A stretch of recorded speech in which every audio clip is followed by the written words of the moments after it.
আপোনালোকে ভাবিছে ইয়াৰ এনেকুৱা অৱস্থা হ'ল যে ইয়াৰ আঁৰত বহুত কাহিনী জড়িত হৈ আছে গাইজ কৈ আছো আহক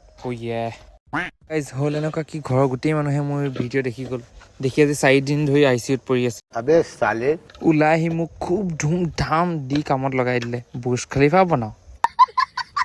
মাটিখিনি আনি কাম কৰকে যা বোলে তাৰপিছত এয়া অৱস্থা আপোনালোকে টেনশ্যন নল'ব মই আকৌ আহি যাম কামকেইটা কৰি পইচাকেইটা লৈ লওঁ ৰ'ব গাইজ আগফালে ওলাই গৈ দেখিছোঁ যে গোটেই ডায়মণ্ডৰ বস্তাবোৰ ৰ'দত শুকুৱাই দিলে মই বোলো অ' মাই গড তাৰপিছত অলপ জাপানৰ ফালে ওলালোঁ গৈ মিষ্টাৰ কামিনাৰী ফিল্ডখন পালোঁ আগতে 22 চেঞ্চুৰীত মোৰ ফ্ৰেণ্ড অলগদ্ধ নবিতাই ইয়াতে শুই থাকে আৰু নাকজোঙা চুনিও আৰু পেটলা জিয়ানো আহে মই আহোমৰ স্বৰ্গদেউ চুকাফাৰ ওচৰ পালোঁগৈ সেইদিনা যে চৰাইদেউলৈ যাওঁতে ৰিলটো বনাইছিলোঁ তাক কলাপ কৰিলে একচেপ্ট নকৰিলে তাকে ক'ব নোৱাৰোঁ তৰোৱাল ওলাই দিলে মই বোলো আপটো বুঢ়া মানগে তাৰপাছত ইভিনিং ডুবাই প্ৰিমিয়াৰ লীগ চাব ওলালোঁ